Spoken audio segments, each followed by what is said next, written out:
Welcome to the IVM Podcast Network. My Neighbour Zuckerberg is an Indus Vox media production. If you like listening to My Neighbour Zuckerberg, also check out Simplified, a podcast that helps you seem smarter than you are to others by giving you key insights on a range of topics, be it food, technology, music, or politics. Hosted by Chuck, Naren, and Sriket, episodes out every fortnight. Guys, as entrepreneurs, we really don't have the time to figure our closets, especially our footwear and our socks. Luckily, we have the Moja Club solving the socks problem for us. So the Moja Club makes some really awesome funky socks that you can buy individually, or even better, you can subscribe for a period of 6 months or even a year.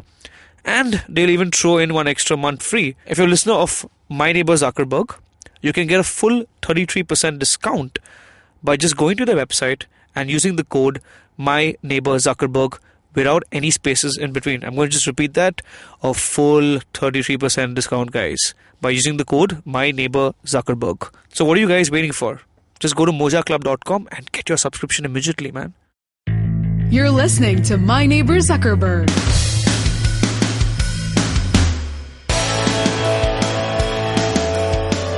Welcome, guys, to another episode of My Neighbour Zuckerberg.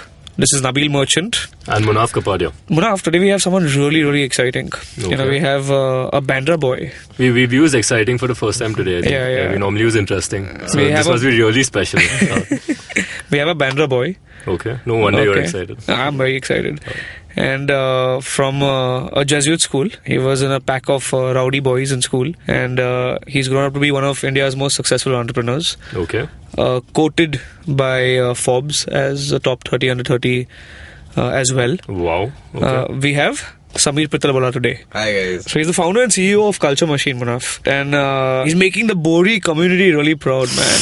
Like us who shamelessly don't do that the way he does it. Shamelessly monetize it. Yeah, exactly. And when we decided to launch this podcast, we made it a point to make it very Bori specific and keep on promoting Boris. Yeah, absolutely. So this is like the perfect... to the extent that we're supposed to say Bora, by the way. Yeah. Correct. So Bori slang for Bora, right? No, there's a lot of history behind that, which is very controversial. So, Sameer. Yeah. Hello. Sameer is a man of...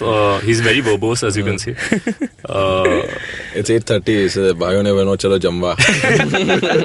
Jamba ne padharo. So, Sameer, tell us, what is Culture Machine? Culture Machine. Well, the easy tagline is that we own a bunch of media brands, which we hope people love, and then we sell our content on those and make money off it.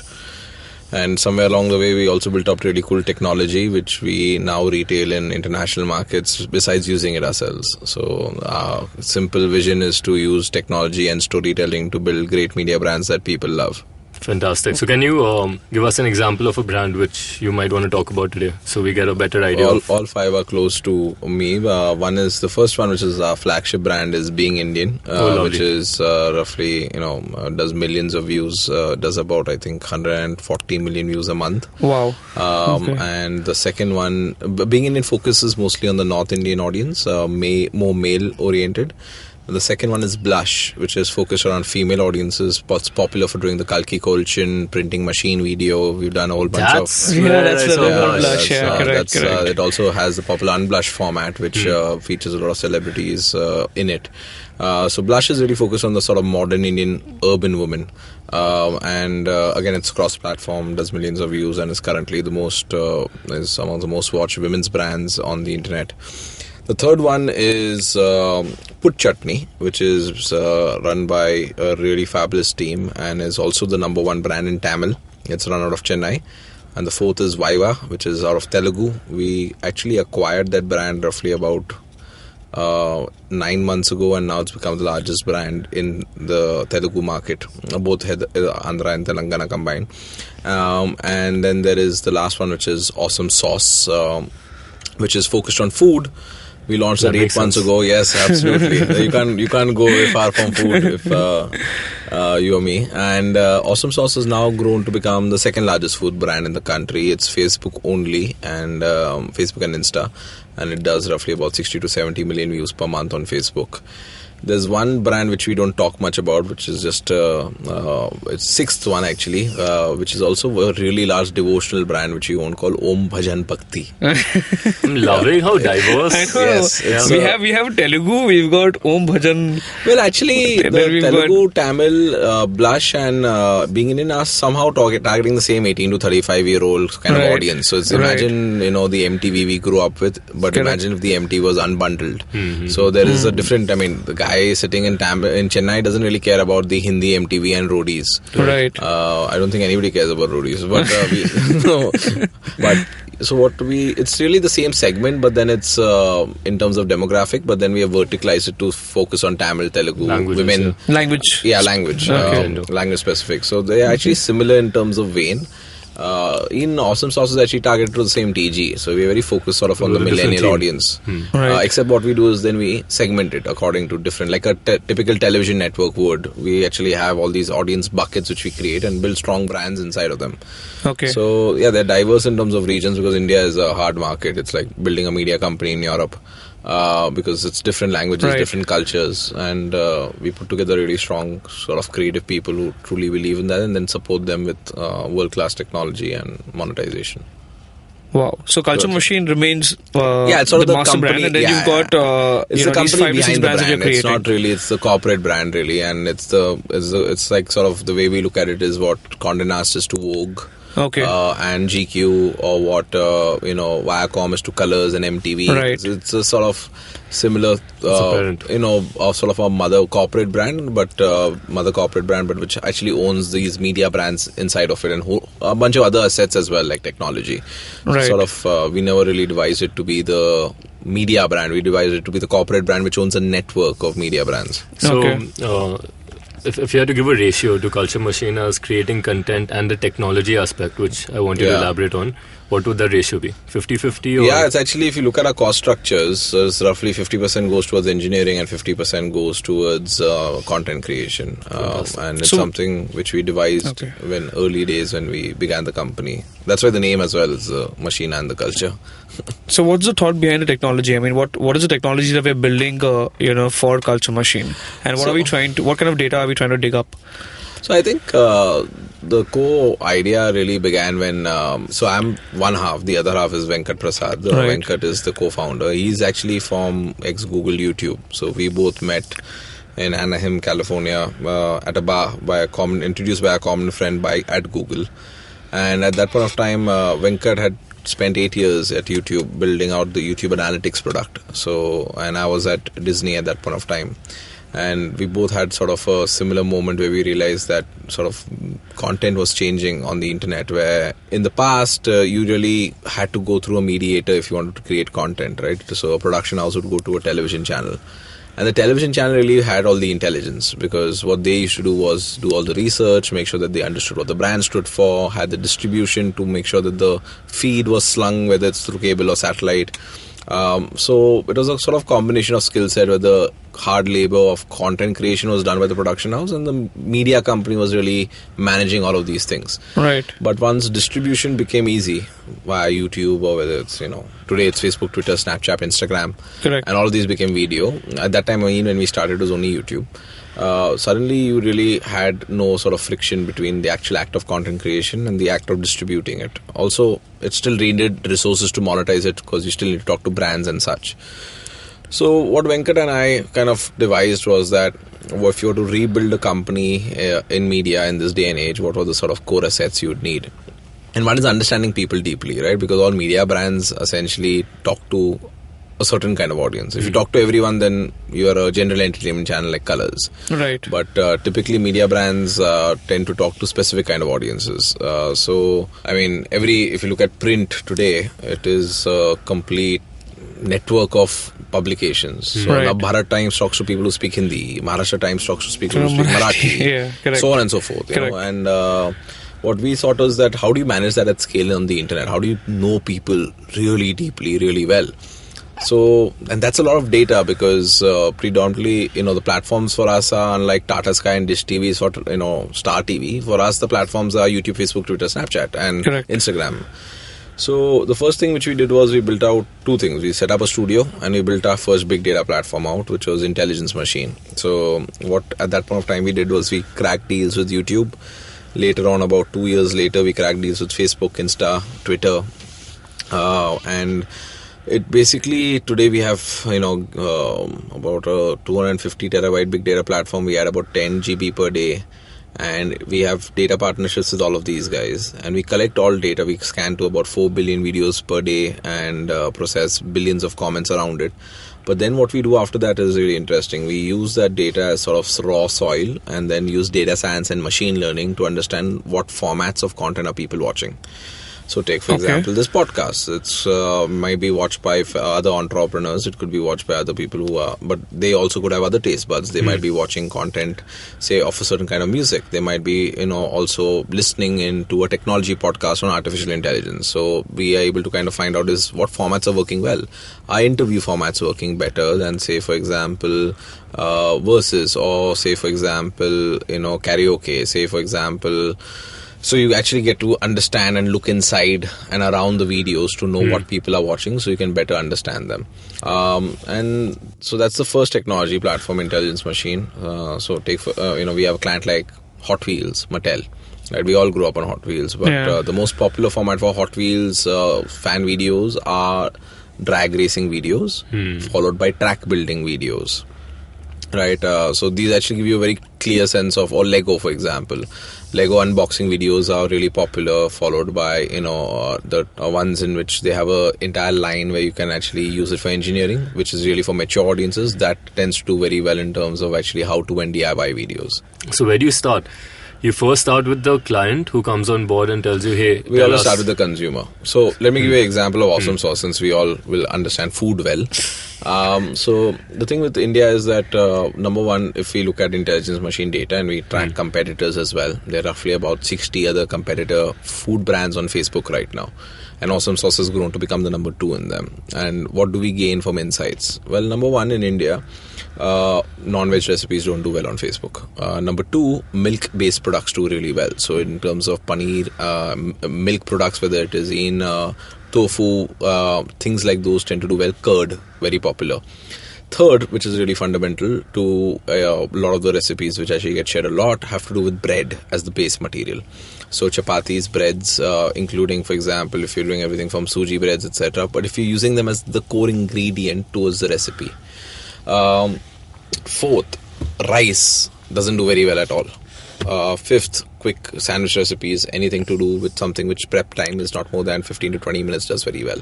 Now this gives you a lot of information in order to, when you go to the drawing board, to figure. And then, one more, sweets tend to dominate, but not very much so. Indian sweets tend to do much better than, international sweets. And again, milk-based Indian sweets tend to do well.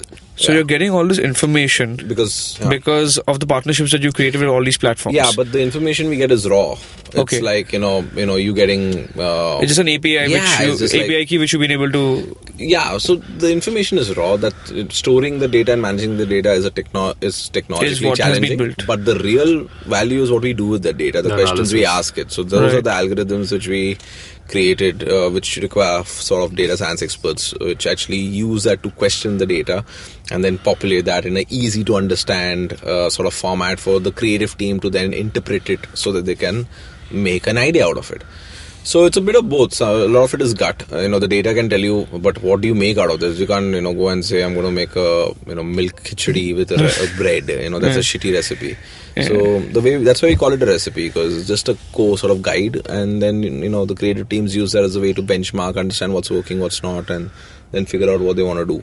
So you get all of this information, then what do you do with it? So then we have studios. We have studios in Bombay, in Chennai, and in Hyderabad, where these teams who run editorially the channels, they look at it, they understand what is working, what's not, and then decide what they want to produce, which will help them succeed and fulfill their vision, creative vision of what they want to do with their audiences. With the 5-6 brands that they've created, as well as for the clients that might come and ask you for content creation and content deployment. Yeah, and the second technology, which is the second machine of Culture Machine, is Video Machine. What it does is it takes any audio or text and automatically converts it into video.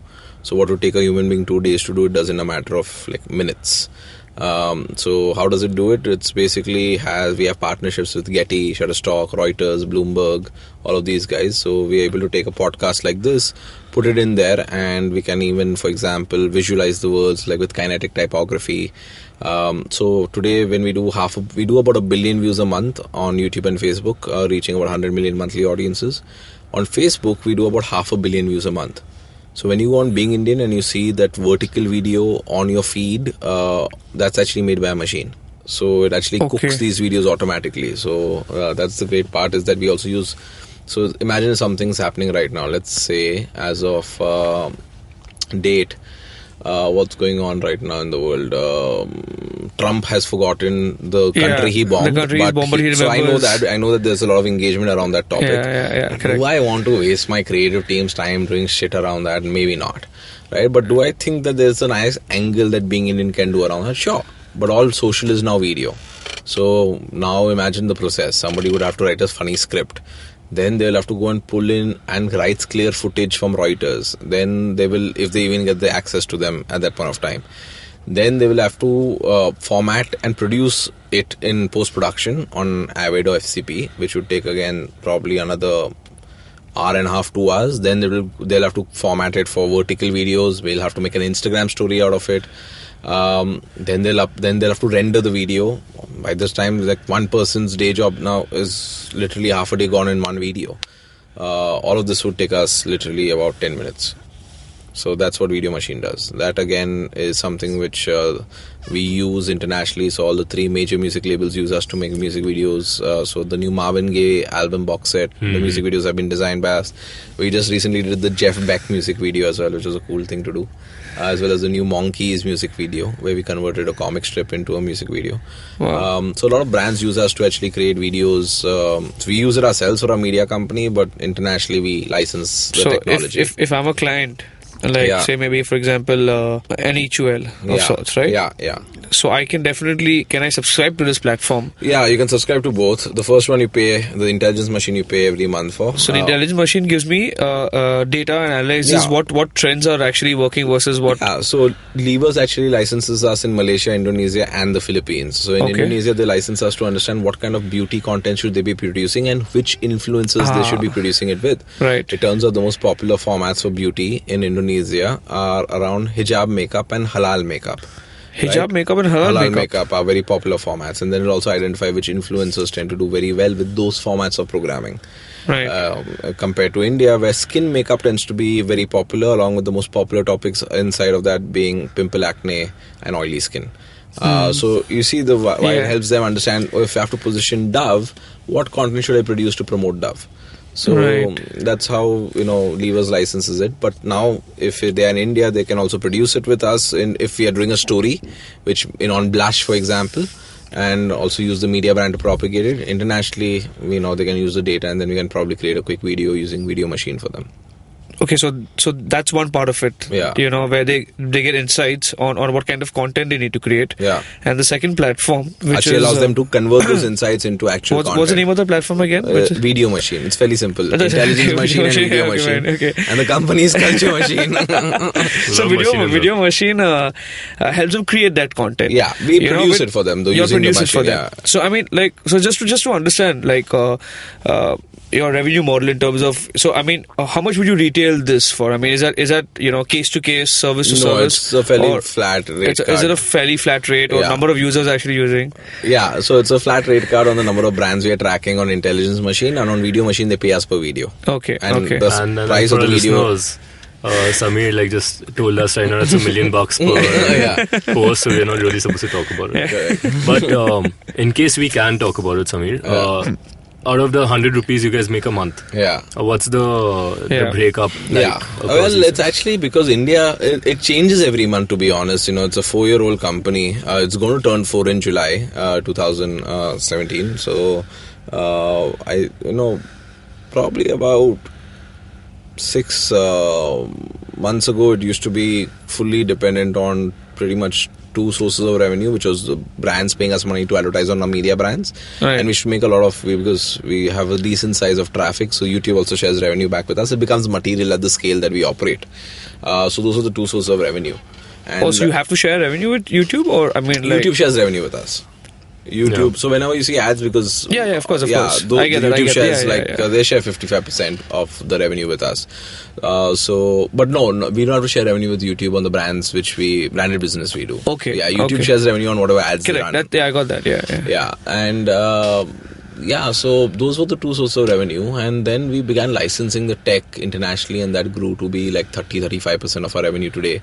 Then we launched beingindian.com and blush.me, which are our extensions of our brand. So normally we build brands with video, Right. and then we propagate them across platforms and then culminate them into sort of their own web properties. Yep. Right. So that grew as well. So today, actually, it's probably about 50-60% still comes from brands now, and the balance for about 30% comes from our technology and our websites, and probably about 10 to 15% comes, 20% comes from our inventory.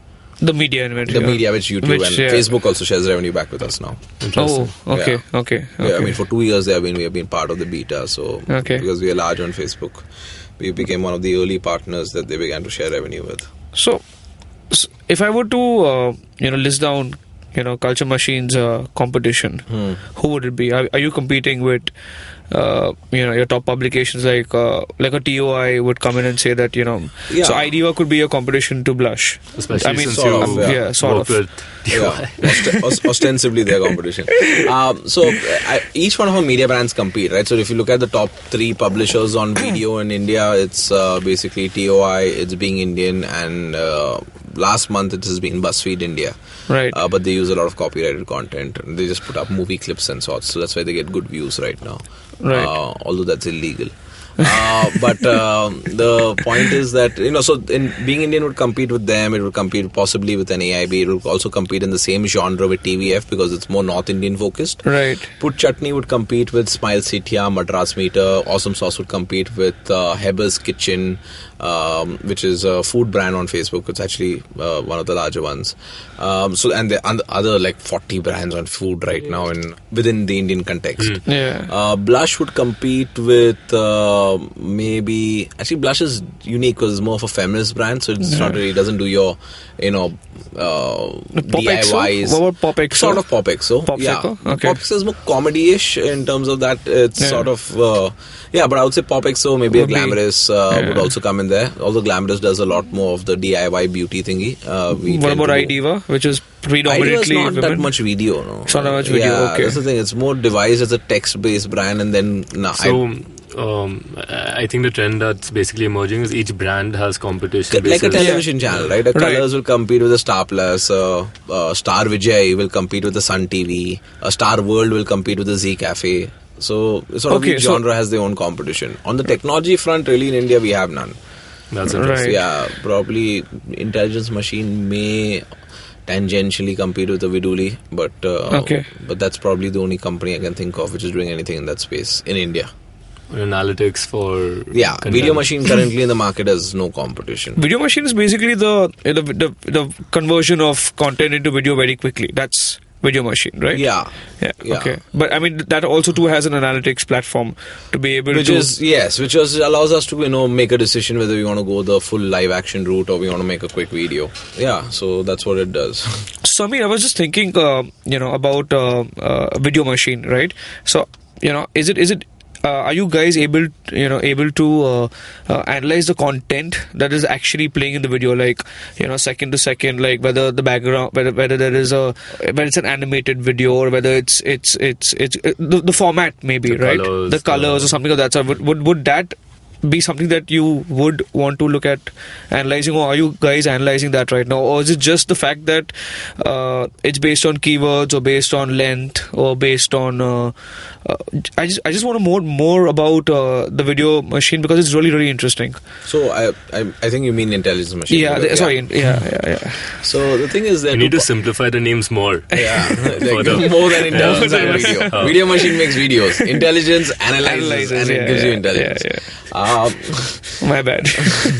I think so. If you have to broadly divide your questions two halves, right? One is, are you looking inside the video or are you looking around the video? Around the video is the text and the metadata around it. That's nicely put. Yeah. Inside the video is actually analyzing what goes in the video while you're watching that video. Right.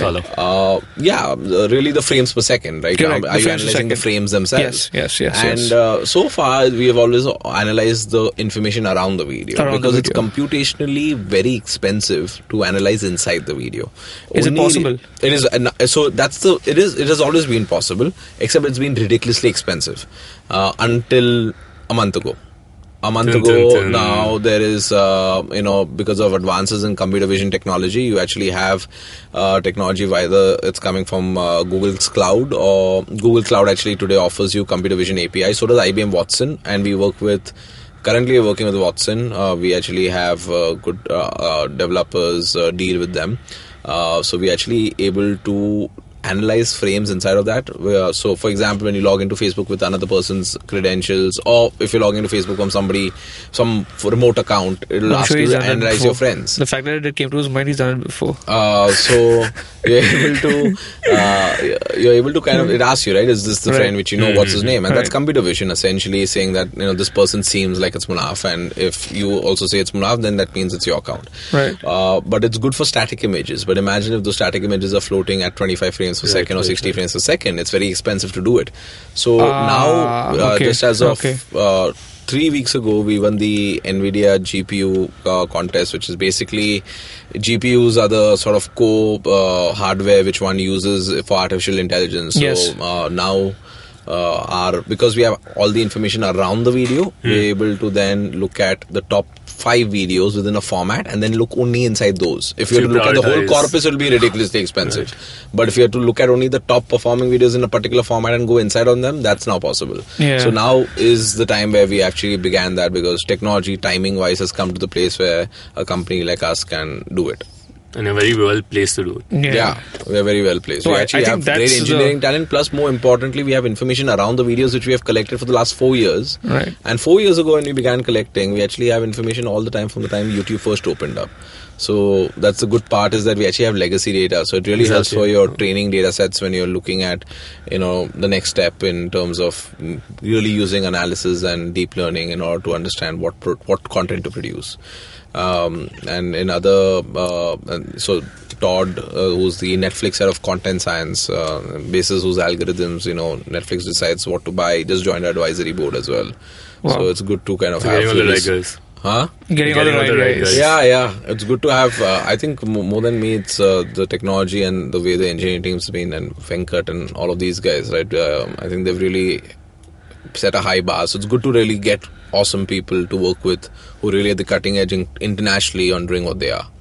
No, amazing, man. I think, just the sound of it only sounds so crazy, right? Like around the video, in the video. Yeah. It's going to be an explosive format. If you actually, now brands can actually produce, figure out what they need to produce frame by frame to be able to get the maximum amount of value, right? Yeah. And that's it's also scary because you can draconianly control, certain sort of communication to make sure it's fully optimized. Yeah. I can see some political parties. It's like what search, did, what Google has done to us, right? But as the web has search moved from text to video. Absolutely, right. Yeah, that's what's happening now. Wow, interesting. So we're going to take a break right now. There's so much of information that we've got from Sameer right now. So it's quite overwhelming. And we're going to get some more information out of you after the break. Every film has a hero, heroine, villain, and songs. But what makes a film truly memorable are those great characters like Pappu Pejha, Gabbar Singh, Mogambo, Calendar, and several others like that. Join me every week as I sit down to talk to brilliant actors who have played some of the most memorable characters in Indian film history. This is Bollywood Scene Stealers. Tune into a new episode every Monday on iTunes, SoundCloud, Audio Boom, the IVM podcast app, or any other podcast apps you like. So guys, we're back, and honestly, our entire break was just talking about how exciting analyzing content inside the video is.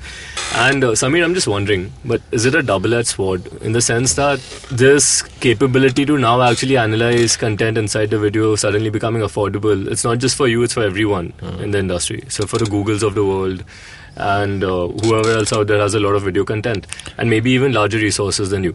So does that mean they are also now in a position to build strength in this and maybe, move ahead of the curve? Yeah, I think that's always going to be the case, that you'll have your top 3 guys will have ridiculous amount of resources. Eventually Apple will start making video, but I think everybody has a very different use case, where some of these companies like Netflix already do this, so does Amazon, but they do it for a very different world. They do it for a world which you pay for. I do it for a world which you watch, but the advertiser pays for. Okay. So it's 2 different kind of clientele, right? They do it for consumers who pay. So, when you decide to be on Netflix and watch a Marvel Universe character, the reason why Netflix has gone and purchased that is because the data says that, men love to watch action heroes, and within that, these kind of characters with dark backstories tend to do well. So Netflix goes to Marvel and says, give us some more Marvel But product. they messed it up with Iron Fist. Yeah, I saw the first 3. I haven't seen it at all, yeah. Don't watch. Yeah, it's useless. It's a waste of time. Don't watch. I got a question out here. So you're saying that someone's already doing this, right? I mean, do you identify a company, or are you saying that Netflix and Amazon by default to the fact that they're focusing on the video platform? Technology has natural arcs, right? Which will basically, it's quite obvious about, right now we are on the precipice of sort of 2 major arcs which are changing computing, which is artificial intelligence and machine learning. So in that shift, it's like, when mobile happened, apps was sort of the most fundamental thing in which pretty much everything in the world began to become an application. Now with this, everything's going to become cognizant, it's going to become smart, it's going to become sentient, and I think in that worldview, every company who has capabilities to execute on that technology will begin to apply that, because it's clearly the path of progress. So it's something which these guys will do. They'll obviously have tremendously more resources and a much, I think, a more evolved business model because of being incubated in the United States. But I don't think companies in India are anywhere far behind. I mean, we ourselves don't believe that great technology should be limited to Indian shows. That's why we built it for our media business, but we will reach out to markets outside of this. That's like we already have. Outstanding. So Sameer, everything that you've told us so far honestly sounded visionary to begin with. A lot of the things that you highlighted were things which I personally thought were already 5 years away, but the fact is you're already working on them today. So I'm very excited to know, if you're willing to share, what's your vision for Culture Machine 5 years from now? So I think the way we look at it is that, essentially all content is going to be watched over internet protocol, and devices currently are the phone. Eventually they might become glasses. Eventually, glasses things. Really, yeah. Well, I think it is in 5 years. I think it's Oculus becoming $100. If it does become $100, we'll all be sitting watching porn in 360. I was wondering, should I be the one to say that? That's the first thing that's going to happen. All of India will be on like Oculus. See, this is where our podcast ERPs, if you can use a go up, absolutely.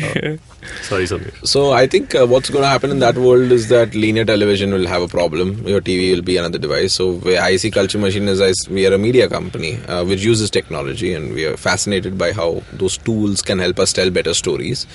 And we see ourselves as becoming sort of the, literally the machine which create media brands that people love. And whether you are Tamilian, Telugu, Malayali, Bengali, whether you like gaming or whether you like sports, if you are watching something, you should be watching it from our network. So that's the idea. Sameer, whatever you told us right now is definitely visionary, right? But there must have been a point of time here. You must have spent a certain amount of years before you actually stumbled on actually building something like this. I want to understand that journey a little bit of the entrepreneur Sameer Pitalwalla. Well, the short story is that basically at about 2004-5, YouTube had not yet arrived in India. It was available in India, but it hasn't formally announced, in the sense they didn't have people over here working on it. They had no one. So at that point of time, I had just quit my job as a journalist at DNA in Kamala Mills, and basically my mother had seen an article, seen an ad in the newspaper that they wanted content writers at Zoom, which is a television channel. So since my journalist career wasn't working out, I walked into Zoom, which was in the same compound at Kamala Mills, and took an interview. And then once I joined, they said, okay, listen, you're hired as a content writer, but there is no website. So we have to build a website. So I was like, okay. So at that point of time, I think the Bhori gene kicked in and said, okay, might as well try and build something. Where writing and all, where is it going to pay the bills? How long will I do this? So I said, okay. So said every Bora. Yeah. So said every Bora who lusted after his bank balance. So I said I promptly decided to junk my career of writing around advertising, which is essentially what you do in a newspaper. You fill up the copy around the ad, and decided to start building a website. We built one, but what was really interesting working in a TV company was the video, because that is the co-product. The website is text, but the co-product that the television channel makes is video. And in those days, all the video used to be on tapes. So I began digitizing it. And I just come back from London and I realized that this YouTube thing was amazing because you could watch a lot of content. You had your first tries with YouTube yes. in UK. Yes, because that was, they had internet, which actually worked, unlike in India. 2004. Correct. Where we had our... Correct. just pass on 10, वो dial-up modem था. Exactly. So अगर porn देखने का था तो एकदम, it used to like stream slowly. There was no porn, dude, at that time. You are assuming that porn was streaming. There was no porn. There was Kazaa, the Nutella network and Audio Galaxy. I mean, there was no porn. This is what streaming porn wasn't in the there. same podcast. There wasn't There's too much talk around porn. So you had to download porn and then share it via RAR files. So there was internet in the UK. There was internet in the UK, and I realized that a lot of these diaspora audiences don't have access to Indian content because television is expensive in the UK. Right. So I began to digitize these, and with my team of interns began to push them out as clips. And it blew up. We began to do 40-50 million views. And at that time, it was on huge. YouTube? Yeah, Zoom became one of the top about 5 channels on YouTube in the world. It became huge. This was, what time are you talking about? 2005, 2006. What are you saying? And then YouTube had that, I think in 2005-06 itself, began a partner program, which I got into because I cold called this guy called Mahesh Narayan, who's now with Savan, by the way, and asked him that, hey, listen, you guys have this program, can I make money out of it? He said, yeah, sure. He got me in touch with Gautam Anand, who's now the APAC head of YouTube now, and that they sent me a contract, and next month we began to make money. And we began to make like good money. So we then invested that in our own technology on terms of a video platform. Soon enough, I was running it for the Times Group. Then that was really interesting because I really got core into the tech aspect of how to deliver video. Delivering videos actually, today it's easy. Back in the day it was really hard because it's very expensive. It's also technically complicated to deliver video. You have to manage storage, it's heavy file sizes, you have to do all of that. Then when I went to UTV with Ronnie, that's when I really understood the content creation aspect because they used to be a production house, so they had the DNA. And I incubated a studio inside of UTV, and then we got acquired by Disney. I was running it for Disney in terms of video and the digital division. And we began to create content. So that's really where I understood the aspects of production and what it means to actually... But I already had a background on how to make money off it. So I think those two things come, and plus because I was started as a writer, I had some, idea a little some bit creative streak. of some creative. I know what is a good script, what's not. I love the wannabe humility all copywriters. Yeah, I know, man. But the core difference came was we had one show which became a hit called Chikipedia, which also introduced Tahir Raj Bhasin in it, and today he's signed with Yash Raj. In fact, he won the Forbes 30 under 30 as well recently. In fact, he got discovered because of that show, and we won Abbey Awards, etc. And then 4 shows flopped after that. We failed on 4 shows, and then we did a song, which was Sharad Pawar slap song, where we married Sharad Pawar's The Slap to Kolavaridi, and it became a huge hit. It became viral, and then Ronnie told me, what is this doing for your brand? I said, nothing, a great song, viral video, see what we did. And this was exactly the same time that, Aruna was coming up with Rowdies. So it was actually during that time. Chikipedia actually was the first web series which came out and became a hit. Rowdies was around that time that, so all of this stuff was happening then. And I realized that, the problem with television is that number one is economical, because it's such a huge business that the digital divisions, and I've done that for so many years of helping their digital and building their digital business out, that the dog, rightfully so, wagged the tail, because the tail was small pennies, it was chump change. And I realized that the medium itself was coming of the age where original programming like Wikipedia would work. I had 4 failures, but somewhere I thought there was something in here which was doing well. And in that milieu, I'd gone to Burbank to see what Disney US was doing. Either though, if they must be idiots, they must be smart.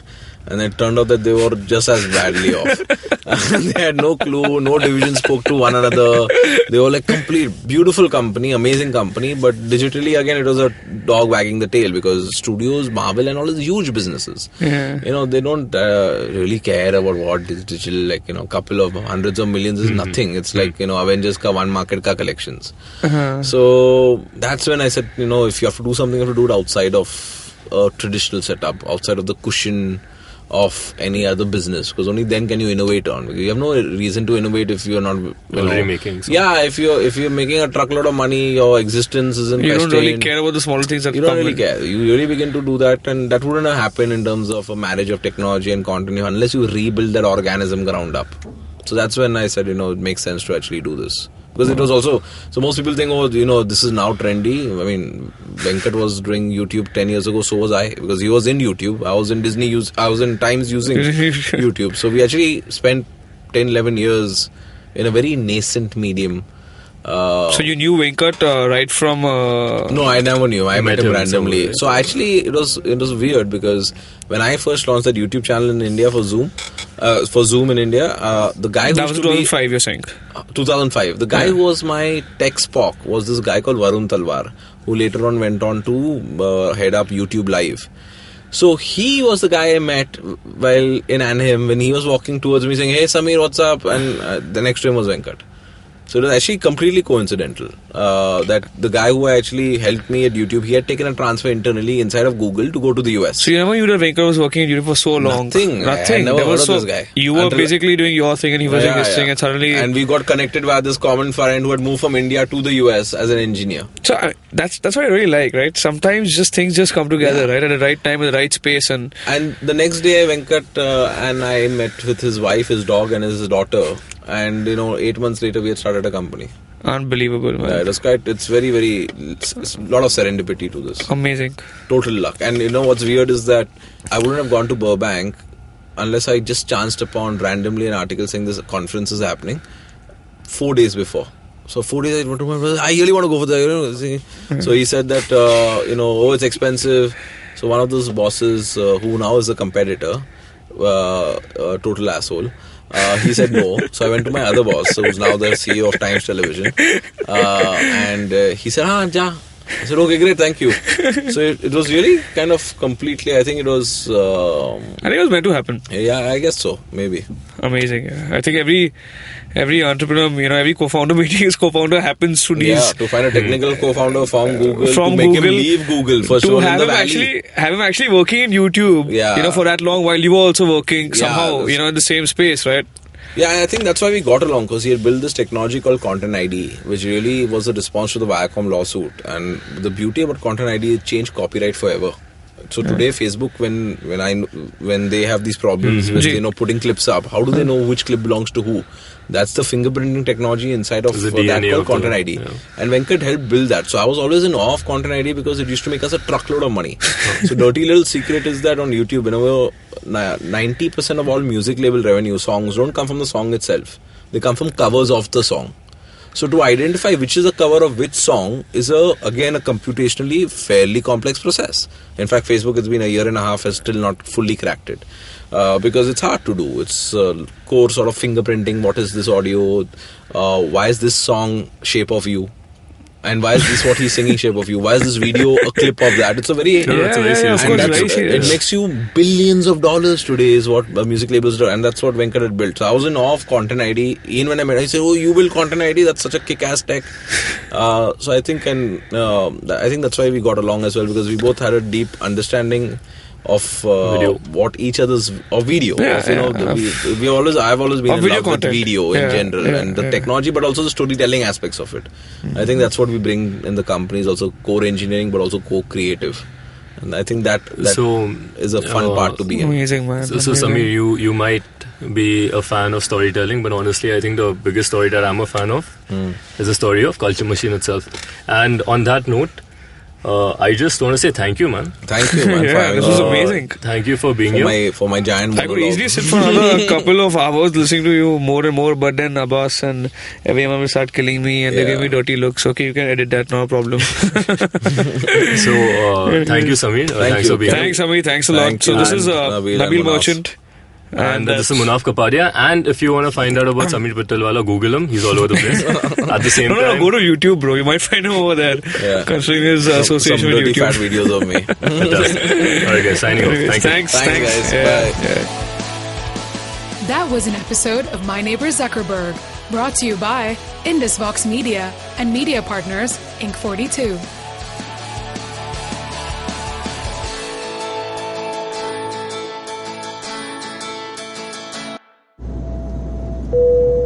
Good evening, ladies and gentlemen. This is your captain speaking. Sorry to say, but there's been a slight delay due to the apocalypse having suddenly begun. As you can see, there's death, destruction, and chaos taking place all around us. But don't you worry, food and drinks will be served shortly, and I would recommend checking out IVM Podcasts to get some of your favorite Indian podcasts. We'll keep you going till this whole thing blows over. Thank you.